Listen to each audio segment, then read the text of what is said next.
नमस्कार दोस्तों, स्वागत है आपका आज की वीडियो में। तो चलिए देखते हैं मार्केट अभी क्या कर रहा है क्या नहीं।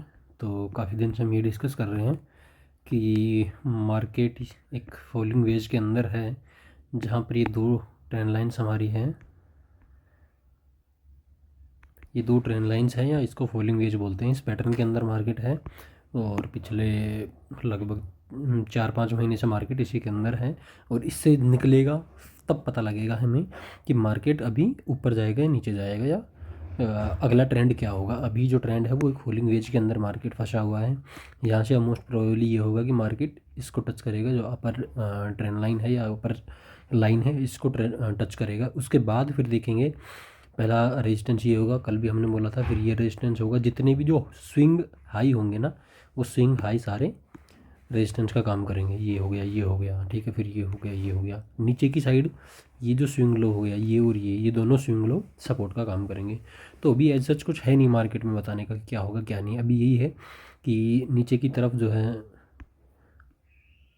अगर हम सपोर्ट बोलें तो सपोर्ट 22,800 अच्छा सपोर्ट है, ठीक है। अगर रेजिस्टेंस ऊपर की तरफ कहीं, तो फर्स्ट रेजिस्टेंस जो होगा हम इसको R1 का नाम देते हैं। R1 जो होगा वो ये ट्रेंड लाइन होगी, ठीक है। ये जो ट्रेंड लाइन है ये होगी हमारी R1। अगर R2 हम कहें, जो कि होगा रेजिस्टेंस 2, तो R2 हमारा हो गया ये लेवल, जो कि आता है 23,800 के आसपास, ठीक है। R2 हमारा हो गया 23,800। देन R3 जो होगा वो होगा 24,200 के आसपास कहीं। तो R3 हमारा यहाँ पर हो गया 24,200, ठीक है। तो अभी के मार्केट में आपको यही चीज़ें ध्यान में रखनी है कि ऊपर की साइड जो है रेजिस्टेंस हमारे तीन, एक ट्रेंड लाइन, दूसरा 23,800, 24,200। नीचे की साइड जो एक अभी सपोर्ट है, ये हो सकता है अगले 2-3 महीने ये सपोर्ट मार्केट इसको रेस्पेक्ट करे। क्योंकि फॉलिंग वेज में अगर ऊपर की साइड ब्रेकआउट आएगा तो मार्केट ये लेवल्स एक बार ऊपर ज़रूर टेस्ट करने जाएगा। उसके बाद हो सकता है नीचे आए, बट उसके बीच में हो सकता है मार्केट अभी 3-4 महीने 22,800 के सपोर्ट को मेंटेन रखे, और उसके बाद हो सकता है नीचे मार्केट जाने की कोशिश करे अगर जाता है तो। सेम बैंक निफ्टी में अगर हम देखते हैं, तो बैंक निफ्टी में जैसा कि हमने बोल भी रखा है कि बैंक निफ्टी थोड़ा स्ट्रॉन्ग है रिलेटिवली निफ्टी से।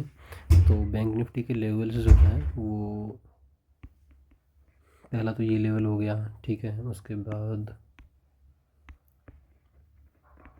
ये जो गैप है एक छोटा सा, ये जो गैप था, ये हो सकता है बैंक निफ्टी यहाँ तक आए। उसके बाद ये भी एक रेजिस्टेंस होगा।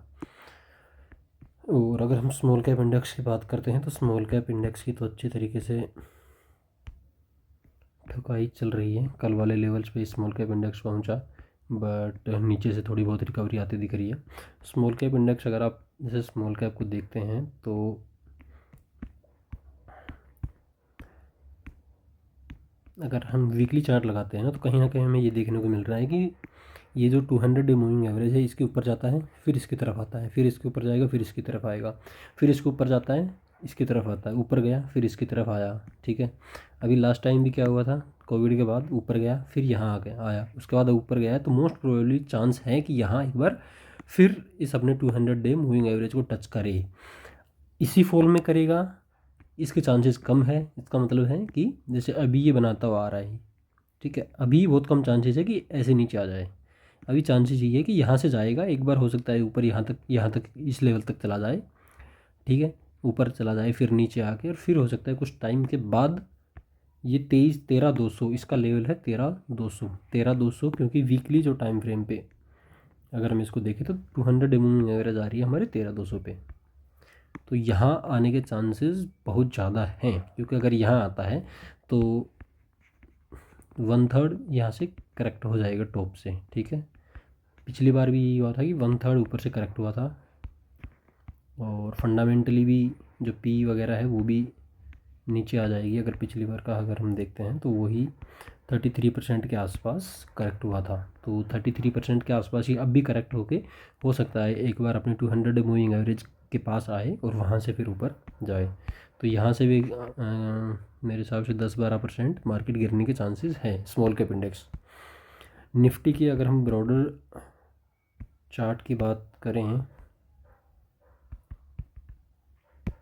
तो अभी इमीडिएट तो यही लग रहा है हमें कि हो सकता है 1-2 महीने अच्छे निकले आराम से, 2 महीने तो हो सकता है अच्छे निकल सकते हैं। यहाँ एक बार मार्केट ऊपर घूमेगी, उसके बाद अगर हम इसका भी अगर वीकली चार्ट लगा के देखते हैं तो 2020 से, ठीक है, लगभग 5 साल हो गए निफ्टी को 5 साल हो गए हैं, इसने अपने 200 डे मूविंग एवरेज को वीकली टच नहीं किया है। कितनी भी अच्छा एनवायरनमेंट हो, ऐसा आप देखोगे कभी भी नहीं हुआ है मार्केट के अंदर कि लगातार 5 साल। ये 2008 का जो बुल रन था ना, सिर्फ उसमें हुआ था कि ये 2004 से और 2008 या 9 में आके ही ये 5 साल जो हैं इसने अपने 200 डे मूविंग एवरेज को टच नहीं किया था।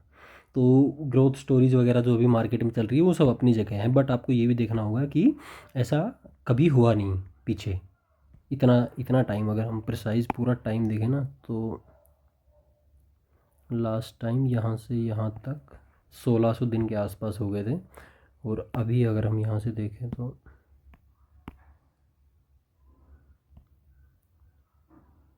ठीक है 1650 दिन हो गए, 1700 दिन हो गए हैं लगभग। इतना टाइम हो गया मार्केट को और निफ्टी ने अपने 200 डे मूविंग एवरेज को टच नहीं किया है। तो कोई कुछ भी कहे, बट चांसेस ये भी हैं, आराम से हैं, कि निफ्टी हो सकता है इसको एक बार टच करने आ जाए 19,600, ठीक है 19,600।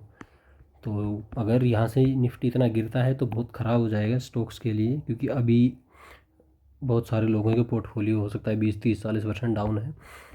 बट चांसेस हैं, इसको हम डिनाई नहीं कर सकते कि नहीं हो सकता, क्योंकि कभी भी नहीं हुआ है ऐसा। देखो इस टाइम को भी आप देखोगे तो ये 2016 से 2020 में 4 साल, उसके पीछे भी अगर हम जाते हैं तो मिड 2013, उसके बाद 2016 3 साल, ठीक है। उसके बाद लास्ट टाइम 2008 के बुल रन में ही हुआ था, और 2008 का जब बुल रन ख़त्म हुआ था तो हम देख सकते हैं कि क्या हाल हुआ था मार्केट का, ठीक है। ये क्या हाल हुआ था, ओवरऑल मार्केट 60% के आसपास डाउन था। तो 60% डाउन होगा ये तो नहीं हो सकता, क्योंकि उस टाइम अलग जिस कारण अलग था, उसका फाइनेंशियल क्राइसिस वगैरह था, कुछ था। बट अभी मतलब वो नहीं है, बट फिर भी एक नॉर्मल हेल्दी करेक्शन भी हो सकता है। हम 200 डे मूविंग एवरेज को टच करें, और अगर हम टच करते हैं तो अगर हम फिबोनाची भी ट्रा करें यहाँ से, ठीक है, देखो इस पूरी को हम अगर एक वेव लेके चलते हैं, ठीक है, कि यहाँ से मार्केट शुरू हुआ और यहाँ तक ये एक वेव है, तो इस वेव की एक हेल्दी करेक्शन यहाँ तक आराम से आ सकती है, जो कि पहला रेजिस्टेंस ही इसका 18,900 के आसपास होगा, ठीक है। तो अगर मार्केट आपको यहाँ आता दिखे कुछ टाइम के अंदर, अगले 1-2 साल में, तो सरप्राइज़ नहीं होना। हो सकता है मार्केट आए, हो सकता है ना भी आए, हो सकता है मैं गलत भी हूँ, बट ऐसा हो सकता है। तो अभी इमीडिएट तो 1-2 महीने हो सकता है हमें रिलीफ मिले, 22,800 टूटता हुआ ना दिखे, और ये हो सकता है हम एक बार 24,000 के आसपास या 24,500 के लेवल्स को भी एक बार टच करें, या 24 या 23,800 को भी टच करें। तो अभी इमीडिएट टर्म में कुछ रिलीफ मिलेगा, बट उसके बाद फिर डिसाइड होगा कि ये अगले क्वार्टर के नंबर कैसे जाते हैं कैसे नहीं। बट ओवरऑल अगर हम मार्केट को देखते हैं तो मार्केट काफ़ी टाइम हो गया अपनी इसको विजिट की।